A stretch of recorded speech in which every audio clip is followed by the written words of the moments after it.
Hello, listeners. This is What I'm Cooking for Dinner, a food podcast focused on simple ingredients, family cooking, and cooking on a budget. Each week, I casually discuss the challenges of cooking for a family and how I manage to put dinner on the table every night with as little drama as possible. I don't shy away from talking about the mistakes that I make in the kitchen, recipes that work and don't work for me and why, and how I adapt ready-made products into healthy, well-balanced, and tasty meals. You can now follow What I'm Cooking for Dinner on Instagram at What I'm Cooking for Dinner. And if you would like to, you can also support us financially by going to buymeacoffee.com and finding What I'm Cooking for Dinner.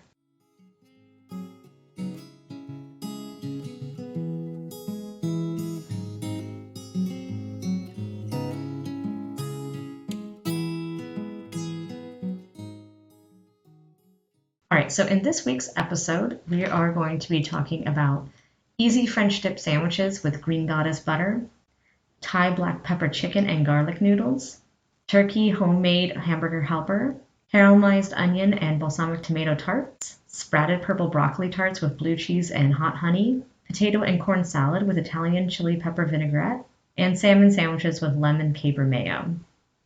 So there's a lot of recipes to get through this week. So let's go ahead and get started. The first one that we're going to take a look at is the easy French dip sandwiches with green goddess butter. So if I'm in an unfamiliar restaurant or diner, my go-to is to get a French dip sandwich. It's hard to mess up a French dip. It's thinly sliced roast beef, crusty baguette, au jus, and maybe some melted provolone. I do find that the fancier that you try to make a French dip, the more likely you are to go wrong. For example, there is a restaurant here in Ashland called Greenleaf that has a short rib French dip sandwich. And I love short ribs. They are a fantastic cut of meat. They're very unctuous and flavorful. But when I had this on the sandwich, they were, for one thing, they were not cooked all the way. They were undercooked, so they were very chewy. And also, they put way too much meat on the sandwich. French dip doesn't need to have a lot of meat, and it also really doesn't need a very fatty gelatinous cut of meat like a short rib. It works just fine with, your deli roast beef. So I kind of just find that the more fancy you try to make it, the less successful it can be. Stick with the basics and you're more likely to come out with something great here. All right, so here are the ingredients. We have 1 tablespoon of olive oil, 1 shallot finely minced, 1 tablespoon all-purpose flour, 2 cups of beef broth, stock or consommé. So those are all three are different things. I make mine with a stock made with better than bouillon, so low sodium beef paste. Okay, beef paste just sounds really, really gross, but if you've gotten the better than bouillon, that's what it is. Concentrated bouillon in a paste form. 1 teaspoon of Montreal steak seasoning. For everything but the bagel ciabatta, that's what I use. These are from Trader Joe's, but you could use any hoagie or sub roll or whatever bread that you like. It's traditional kind of to use like a hoagie or sub roll for the sandwich. 8 ounces of sliced deli roast beef. You're welcome to make your own roast beef and use that. I just use the kind from the package. 1 teaspoon of Worcestershire sauce, salt and pepper, 2 slices of provolone, and 4 tablespoons of green goddess butter. Now, to make the green goddess butter, that is a handful of parsley, tarragon, chives, anchovies, and softened salted butter. Let's take first a look at how to make the broth or the au jus. And I do hesitate to call this an au jus since it doesn't use consommé or beef drippings. And consommé is a highly clarified beef broth that has a very specific method for making it, and it comes out to be a very clear broth that you can eat on its own. I didn't want to go through that whole process, so I just used, like I said, the better than bouillon stock to make mine. Right, so what you're going to do is you're going to heat the olive oil in a medium-sized pan on medium heat. Then you're going to add in your shallot and saute for about 2 minutes, and then add your flour, whisk, and cook for another minute or so. You're just kind of making it not raw. Then add in your broth or your stock or consommé. So you're going to want to whisk that in so it doesn't clump. And then bring that to a boil. And then reduce your heat to low and simmer. Then you're going to add your steak seasoning and mix until combined. Now, if you're like me and you're wondering what in the world is Montreal steak seasoning, It's based on a dry rub seasoning used in preparing Montreal smoked meat and was introduced to Montreal by Romanian Jewish immigrants. And its flavors are primarily garlic, coriander, black pepper, cayenne pepper, dill seed, and salt. I just use the kind from McCormick's. It's been in my spice rack for a good almost 3 years now, so I don't use it very often, but it works really nicely for a French dip sandwich. All right, for the green goddess butter, you're going to add your parsley, tarragon, and chives to a food processor and pulse until finely chopped. You could do this by hand, but it's much easier just to do with the food processor. And then add your anchovies to the food processor and pulse until combined. And then add your softened, salted butter to the food processor and again, pulse it until combined. And you can store this covered in the refrigerator for up to a week. And we not only used it on these sandwiches, but we used it on a couple of other dishes as well. So it's pretty versatile. Oh, we used it on, I made some grilled leeks and we put that on there, and that was the only good part of that whole dish. That's a whole other conversation for another episode. But the green goddess butter is absolutely delicious. I mean, I would probably just eat it on some toast. It was so good. And then, so directions for assembling the sandwich. What you're going to want to do is you're going to want to preheat your oven to 400 degrees Fahrenheit. Butter one slice of bread with the green goddess butter. And then you want to separate your slices of roast beef and place into the broth until warmed. And then place an equal portion of roast beef onto the non-buttered slice of bread and top each with a half slice of provolone cheese. We felt like the half slice was just enough for the amount of meat and the size of the bun that we were using. And provolone cheese slices are fairly large, so you really only need that half of a slice. And then bake at 400 degrees Fahrenheit for about 3 to 5 minutes or until the cheese is melted. And while this is baking, you can go ahead and strain your au jus and then serve the sandwich with a small bowl of au jus for dipping. I love eating French dip sandwiches. They are so fun to eat. I love dipping it in each bite, getting more of that really savory, wonderful beef broth. It's really one of my favorite sandwiches. And you can have it with the cheese or without the cheese and without the butter. You can just have it with the roast beef, with the jus, and that's perfect as well. And we ate these with with crispy green bean fries, which were really lovely. Just take some green beans and bread them and then bake them in the oven, and it was really good. All right, next up is the Thai black pepper chicken and garlic noodles. And this was adapted from a half-baked harvest recipe. And I made a lot of adaptations to this. So if you want to go take a look at that original recipe, you can and compare what I did. I had to use a lot more chicken than the recipe called for because I don't know about you, but my grocery store doesn't always just sell 1 pound measurement packets of chicken. And I didn't want to really have to bother with portioning out my chicken and weighing my chicken because I don't have a kitchen scale. I need to get one of those.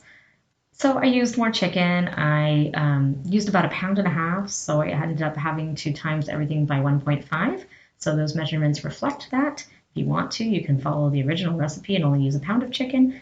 1.5 pounds of chicken was quite a lot of chicken for us, so your mileage may vary. You might eat more, you might eat less, so it depends on maybe how much leftovers you want to have. It's up to you. And then I used angel hair pasta here instead of rice noodles, because that's what I had on hand. And the original recipe is a little vague, and it just says 8 ounces of rice noodles. But rice noodles come in a lot of different sizes. You have, your really wide rice noodles that you would use for some Thai dishes. And then you have your regular kind of sized, ones that you're more likely to see, which are the ones that are used in pad thai.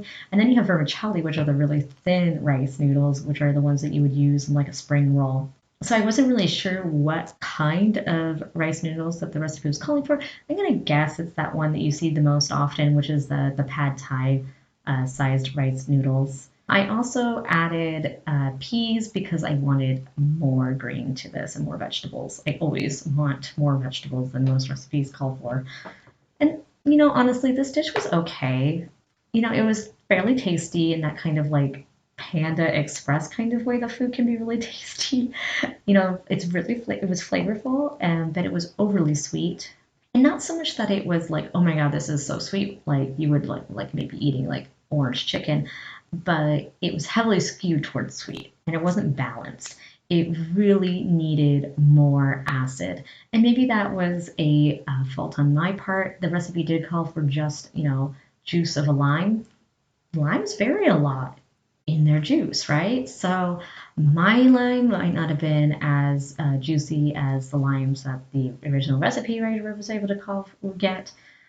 I think it's really good to, when you are providing recipes, to try to be as accurate as possible. I'm not always myself, because different people have different, ideas around flavor, but I do feel like for the sake of balance in this dish that it really did need more of the lime, but more of the acid in it. And it also, I think, needed less honey. It goes for a full quarter cup of honey, and that is a lot of honey. And then the other thing was that the texture was really one note. This would really benefit from some crunch, either some green onions, maybe some more cashews or peanuts. I actually wonder if peanuts would work better here than cashews, or maybe even some bean sprouts would be nice. I did like how the noodles came out. They were, you cook the noodles and then you put them into this butter coconut garlic sauce, which was really tasty. It did need, it needed more acid or some more freshness. I think that I would include some more fresh herbs. I think I would add some Thai basil. I think I would add some mint. Maybe some cilantro would be really good in it. I would cook the garlic for longer. I didn't cook it long enough. I'm always afraid of burning my garlic. And I think I would actually switch out some of the butter or all of the butter for toasted sesame oil. I just think that that flavor profile would just go better with the rest of the dish. But I think I would try to make the noodles again. I do have a more closer to like an actual Thai recipe for the garlic pepper chicken that I really want to try. So I want to give that a try and see how that comes out. Here we go with the ingredients for this Thai black pepper chicken and garlic noodles. So we have 1.5 pounds of boneless, skinless chicken thighs. You could use breasts here, but I think the thighs are going to be better. They're going to have more flavor and they are going to be juicier. And then you want to thinly slice those. 2.5 tablespoons of cornstarch. You could use flour, but cornstarch is going to work better. 1.5 teaspoons of ground turmeric, 1.5 teaspoons of ground ginger, 2 teaspoons of black pepper. I absolutely could have used more black pepper. 3 tablespoons of sesame oil or extra virgin olive oil. I did a mix. I had 1 tablespoon of sesame oil and 2 tablespoons of extra virgin olive oil because I ran out of the sesame oil. I would have loved to use all sesame oil. 1/4 cup of honey, 1/4 cup of low sodium soy sauce. Honestly, you could go full sodium soy sauce on this, but if you're watching your sodium, then use the low sodium. 2 tablespoons of rice vinegar, 1/2 teaspoon of crushed red pepper flakes, 8 ounces of angel hair pasta, or you could use the rice noodles, you could use spaghetti, you could use any kind of noodle here. It's your meal, do what you want. 2 medium shallots, chopped or sliced, 1 cup of frozen broccoli florets. This is what I use. You could use fresh. 1 cup of frozen peas. Again, you can use whatever you want in here in terms of vegetables. If you want to chop up some carrots or grate some carrots, use those. If you want to do some greens, add those. It's your meal. You can do what you want with it. 1/2 cup of raw cashews, zest and juice of 1 lime, 1/2 cup of fresh basil, 3 tablespoons of salted butter, 3 to 4 cloves of garlic finely chopped, and 1/3 cup of canned coconut milk. So here's how to make it. You're going to take a medium bowl, you're going to toss together your chicken, cornstarch, turmeric, ginger, black pepper, and 1 tablespoon of whatever oil that you're using. Then you're going to, in a bowl, you're going to combine the honey, the soy sauce, rice vinegar, red pepper flakes, and 1/4 cup of water. While this is going on, you're going to want to get your water boiling for your noodles, whichever noodles that you use. Heat the remaining 2 tablespoons of oil in a large skillet over medium heat. And then once that is heated up, you're going to want to add your chicken and brown it all over until it kind of becomes crispy. Mine never became crispy, and this might be because I had a lot of chicken and maybe my pan wasn't large enough. I was using my large pan and I was using my 12-inch skillet. I don't have anything larger than that. So, and it's supposed to take about 5 minutes. It took me about 8 because I had a lot more chicken. It took a little bit longer. Then you're going to want to add your shallots, your broccoli, and your cashews and cook for another 2 to 3 minutes until your broccoli is cooked. And then pour in your honey soy sauce mix and bring that to a boil. Cook until the sauce coats the chicken for about 5 minutes. You're going to want to reduce the temperature on that into a simmer. Then remove from the heat and stir in your lime zest, your lime juice, and the basil. Meanwhile, you should be cooking your pasta and draining it. And then what you're going to want to do is you're going to want to heat a medium-sized skillet over about medium heat, and then add your butter and your garlic and a little pinch of red pepper flakes. Cook until the garlic kind of begins to become fragrant and brown a little bit, and then stir in your coconut milk and cook that for about another 3 to 5 minutes until it's warmed through. And then you're going to want to remove the heat, and then you're going to want to add your noodles to that sauce. And like I said, I think that would have really benefited from some herbs and some lime juice and some lime zest with those noodles. And to be perfectly honest, I'm not really sure how these two things went together. I honestly think that the chicken probably would have gone better with just some rice, or I maybe could have just done some plain rice noodles and added the rice noodles in with the rest of the food, and I think that would have been really good too. It kind of felt like two disparate dishes, but I do really want to try to make the more, I hate using the word authentic, I want to use an actual Thai recipe for the garlic pepper chicken. And I want to try to work on tweaking the coconut garlic noodles into something else that's a little bit more interesting, with a little bit more textural components, a little bit more flavors going on in there.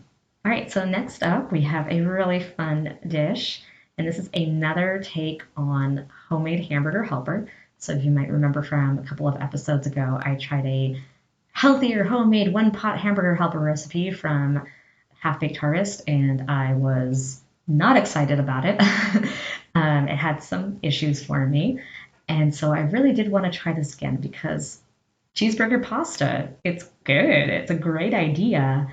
And so I was at Trader Joe's and I was shopping for ground beef, and ground beef was so expensive. It was like $10 for a pound of ground beef. And so I saw that the turkey was $4 for a pound. So I decided, I'm like, hey, let's just try turkey. It'll be even healthier than the beef. And it worked out really well in this dish. So I know that ground turkey might not be the most exciting ingredient to work with. It can be dry and crumbly. I mean, we've all had a really bad dry turkey burger, but it works really well in this rich, creamy dish. You can, of course, substitute other ground meats or maybe even chopped mushrooms for a vegetarian version. And if you don't have elbow pasta, you can use any small pasta here. I like the elbow pasta because the sauce gets into the little pastas, and it's like eating, I don't know, it's kind of like, mac and cheese. And also I have a lot of macaroni from purchasing a lot of pasta a couple weeks ago. So here are the ingredients, and this is based on a recipe from the Novice Chef if you want to check that out. Ingredients are 1 tablespoon of neutral or olive oil. I used neutral oil here. I think I used a vegetable oil. 1 pound of ground turkey. 1 medium yellow onion, minced. 2 garlic cloves, minced. Oh, I just want to say right now, if you're using ground beef or a meat that is higher in fat than turkey, then you don't need to have that tablespoon of oil.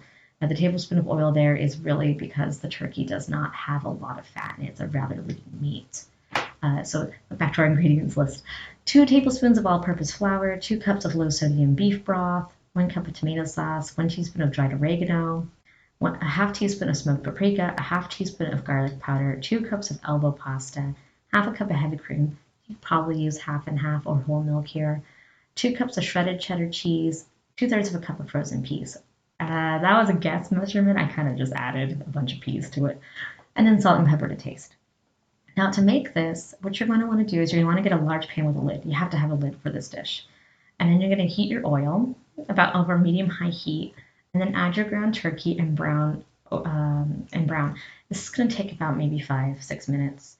And then you want to remove your turkey from the pan with a slotted spoon and set aside, because you want to make sure that you're retaining some of that oil in the pan. And if you want to, you can add a little bit more and heat it up. And then you're going to add your onion, and you're going to cook it until soft and translucent, about 5 minutes. And then add your garlic and cook until fragrant, which takes about 30 seconds. And then add your flour and stir with a whisk for about a minute. you want to make sure that you just kind of, it's not raw anymore. And then slowly whisk in the beef broth and bring the mixture to a boil. I could have used chicken broth here, didn't have any. I only had the beef better than bouillon. I'm sure that this would work great with other types of broths as well. Just use whatever you have on hand. And then pour in the tomato sauce, oregano, smoked paprika, garlic powder, and pasta, stirring to combine. And then cover with a lid and reduce the heat so that you now have it on a simmer. And you want to cook it for about 12 minutes or until the pasta's cooked, and you want to stir occasionally. One thing to note here is I had a lot of sticking. I used a cast iron skillet. My stovetop tends to run very high. You might have some sticking. It's okay. Those kind of like crispy bits of pasta are kind of fun texturally, and they get that good kind of like fun caramelized flavor. But if you're afraid of it sticking, use a nonstick skillet. I don't have one. Make sure that you are really taking note of how high your temperature is on your food here while you're cooking it if you want to really try to avoid that sticking. Then you're going to want to add in the cream, your peas, and your cheese and stir until all the cheese is melted. And then add back in the ground turkey and cook for 2 to 3 minutes more to reheat the turkey. And then we just top this with a little bit of chopped parsley just to make it look, the green to make it look pretty and fancy. We ate every single bit of this. We loved it. It was so good. It was so much better than the other version that I made. There was no broken sauce. It was really flavorful. The texture was spot on. The only thing is I do wish that there was maybe a little bit of acid. So we added some pepper plant garlic hot sauce. I love pepper plant garlic hot sauce. It's one of my favorite hot sauces. I'm wondering even if you want to really play on that cheeseburger feel, if you wanted to add maybe some pickle relish in here, I think might be really interesting. Or maybe top it with some pickled onion or something like that. I think just adding something that's got a little bit of tang would kind of cut through it's a heavy dish and it kind of cut through that. I also would like maybe to add more vegetables to it, just to make it, just get more vegetables. And I always want to add more vegetables to things and get more veggies in. So have a healthier, more balanced diet. All right, so next up we have 2 tarts. We have the caramelized onion and balsamic tomato tart and a purple sprouted broccoli tart with blue cheese and hot honey. And these are 2 completely different tarts for different tastes. So the caramelized onion and balsamic tomato tart was a recipe from Half Baked Harvest. And I had initially did not set out to make 2 different tarts. I had planned and bought for the caramelized onion and tomato tart. But then I remembered that I had bought this really beautiful sprouted purple broccoli from the farmer's market on Tuesday. And it was just kind of hanging out in my crisper drawer, getting not very crisp and fresh anymore. And so I thought it would really benefit from roasting. When you have a vegetable that's kind of starting to go off, a really great way to save it is to roast it on high heat. And I thought it would go really nicely with the Crater Lake blue cheese that I had bought at Trader Joe's. This is a blue cheese that is from the Rogue Creamery, which is a local cheesemaker here in the Rogue Valley. So you may not be able to get it at other Trader Joe's stores or outside of the Pacific Northwest, but you can order their cheeses online on their website. I just thought it would go really nicely with the broccoli. I had initially bought it for the caramelized onion and balsamic tomato tart, but I thought wow, that's a lot of different flavors going on. You have the caramelized onion, you have the tomato, you have the balsamic, you have the basil. That's a lot going on.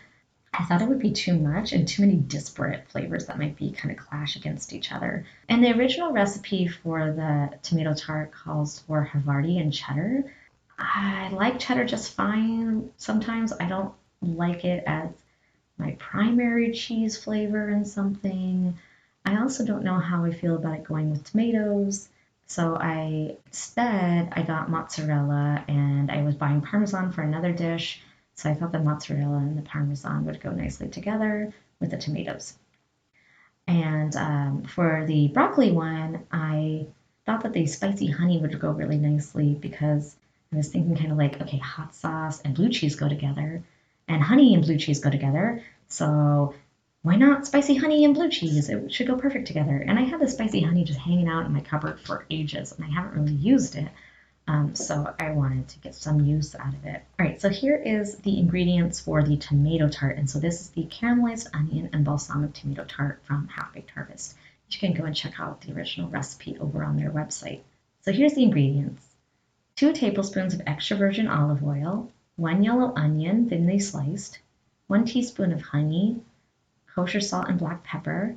Whenever I talk about salt on the podcast, I am talking about kosher salt. I never used iodized table salt. 2 tablespoons of fresh thyme, 1 cup of mozzarella, half a cup of Parmesan, 1 sheet of frozen puff pastry. You could always make your own if you want to put yourself through that, but I don't. And 1 cup of sprinkled tomatoes. Okay, so these are super tiny cherry tomatoes.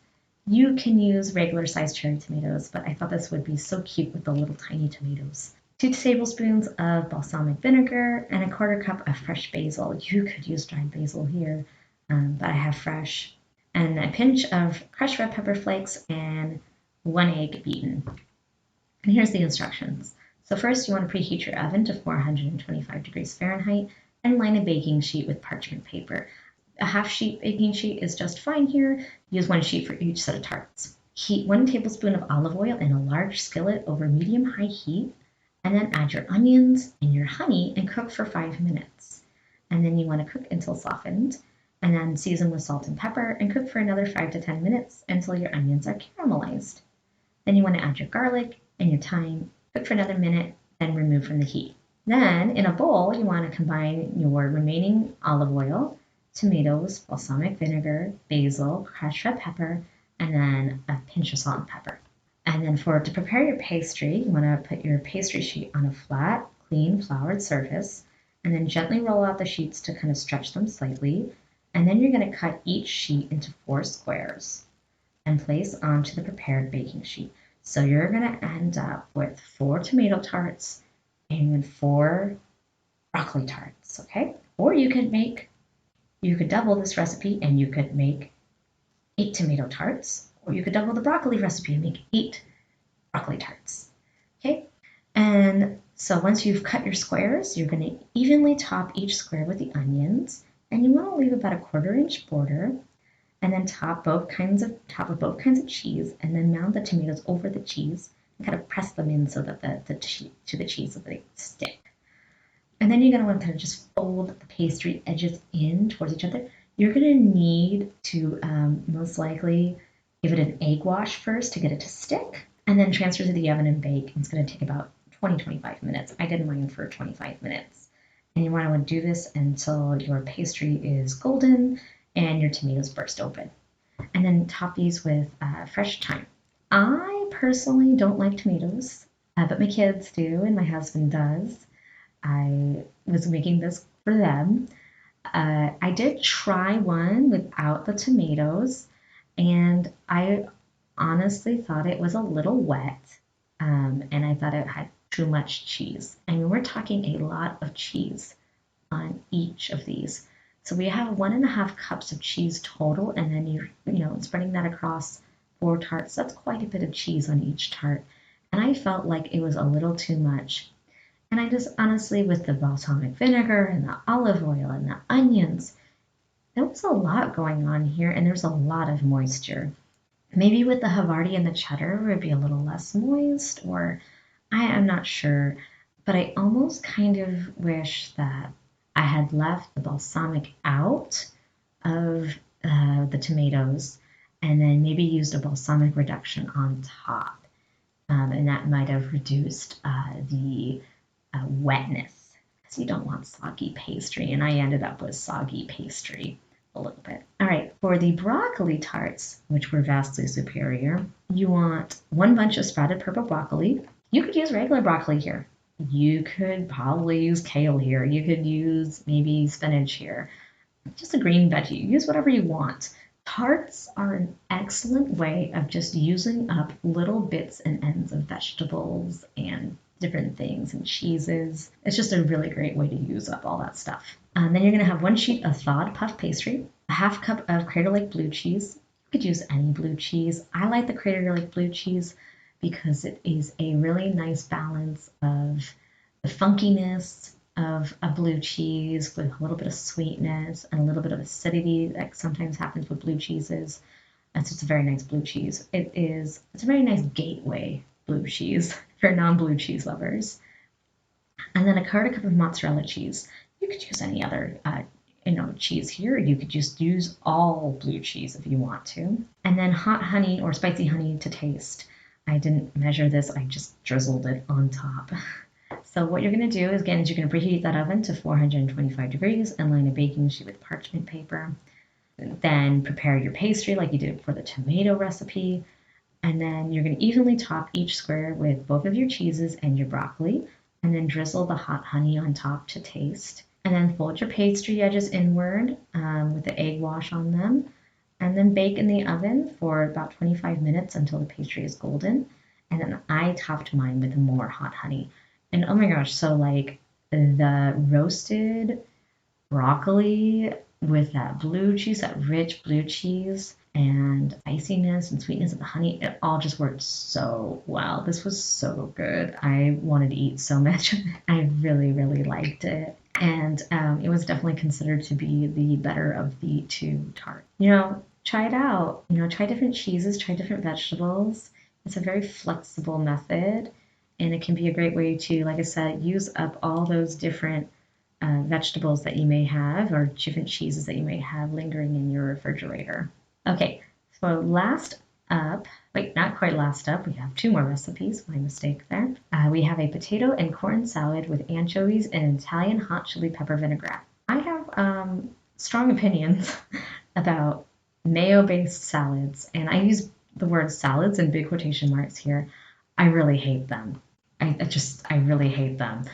It's taken me a long time to really like mayonnaise, and I do like it now in some ways, in some things. But what I really hate is when I'm eating something soft and then there's something really crunchy in it.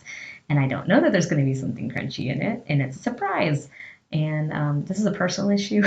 So, some people really like, these, chicken salad, tuna salad, macaroni salad, potato salad.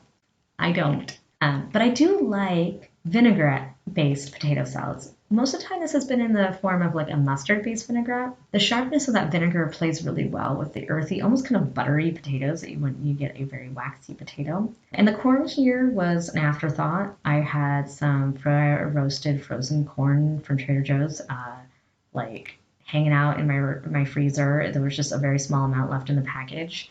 You could make this without the corn, or you could use fresh corn. You could use freshly grilled corn. I think this would be a great summer dish. And the flavors here were on point. Okay? You've got the heat from the chilies, the sweetness of the corn, and like the salty brine of the anchovies. It was so good. I would add a little bit of green onion for a bit of freshness and crunch. And if I were to make this again, which I probably would, because it was really tasty, and I was eating it out of the container this morning for my breakfast. Didn't even bother putting it in a bowl. I wouldn't bother with making the vinaigrette because it ended up a little bit greasy because the vinaigrette just had so much oil in it. And I would just add the chili peppers and the vinegar straight to the potatoes with a little bit of olive oil. The recipe that follows is how I made it, but it's not how I would make it going forward. So we have 1.5 pounds of Dutch yellow baby potatoes. You could use any small waxy potato here. Red potatoes would be nice, new potatoes, purple potatoes. I think they'd all work out really well. But you want to use a waxy potato. 1/2 cup of fire roasted frozen corn. Like I said, this is optional. 3 to 4 anchovy fillets. So I initially added 3 to 4 anchovy fillets, and then I was like, that's not enough anchovy. And I ended up adding the whole can of anchovies, which was the right move. I love anchovies though. And then 2 tablespoons of the Italian Bomba hot peppers. So these are a fermented Calabrian chili pepper from Trader Joe's. I don't know where else you could get these. I'm guessing maybe some specialty stores. Maybe you could use pimentos instead, would probably work. Maybe fire roasted red bell peppers would work here. Though you do want kind of something that's got a little bit of spice. These aren't like super spicy, they just got a little kick to them. And then half a cup of extra virgin olive oil, 3 tablespoons of red wine vinegar. You could use another vinegar. I used red wine, that's what I had. 2 garlic cloves minced, a tablespoon of honey, half a teaspoon of kosher salt, and a quarter teaspoon of black pepper. So what you're going to do is you're going to boil your potatoes for about 15 minutes and add that corn in when there's about maybe 3 to 5 minutes left. And you want to cook them until fork tender, and then drain and cool until it's easy to handle. Okay, then you want to quarter or halve depending on the size of your potatoes. I did a mix of both. I wanted different sizes, just for the textural component. And then you're going to make your vinaigrette. So mix together your red wine vinegar, your peppers, and your honey, and then slowly whisk in your olive oil to emulsify.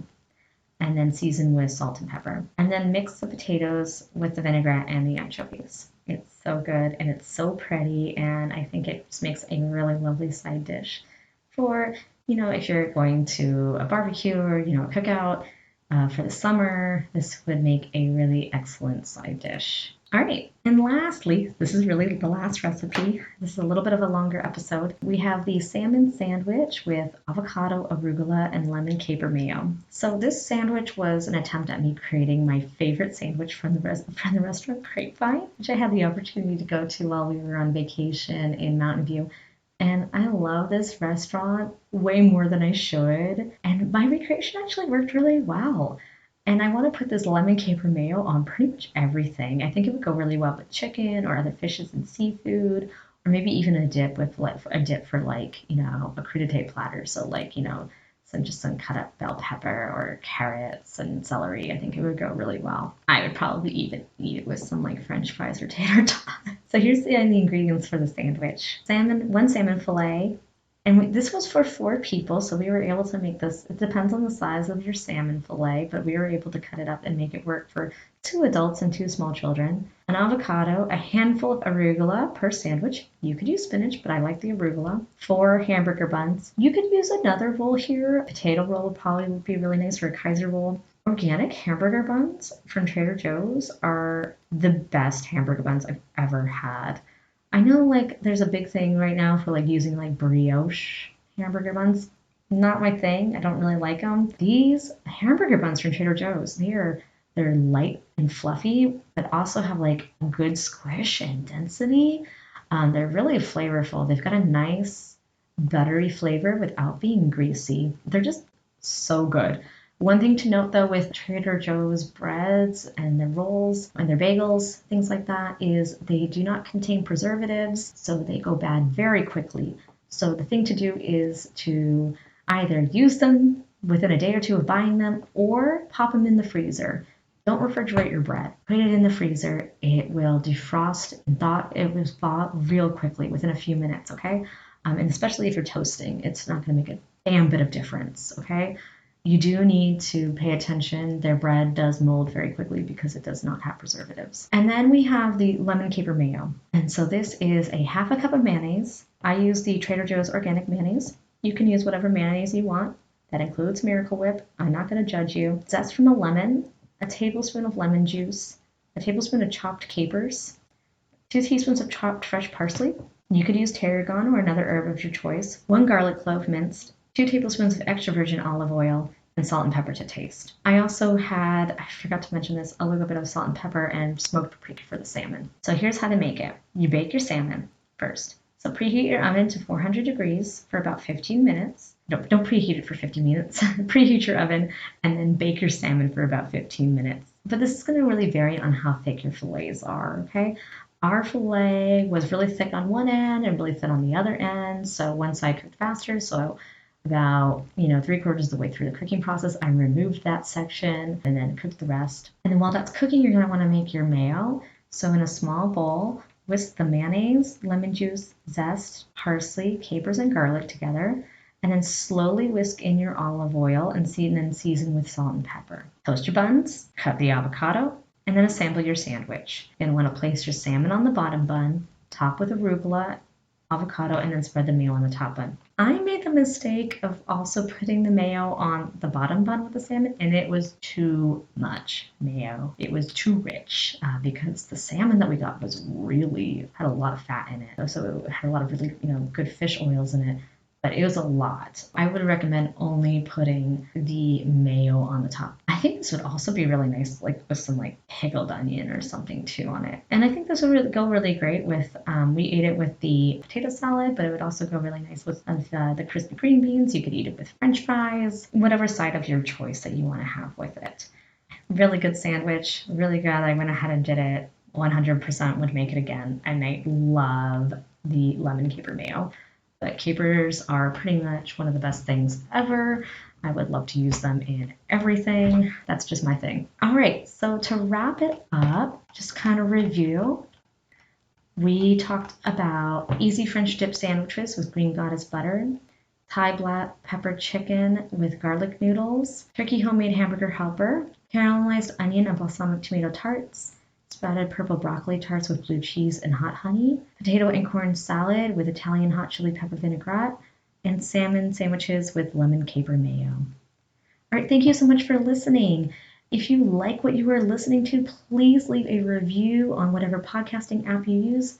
By leaving a review, it helps others find us. You can also follow us on Instagram at What I'm Cooking for Dinner. And if you would like to support the podcast financially, you can do so at Buy Me a Coffee and just search for What I'm Cooking for Dinner. Thank you for listening. Have a good one.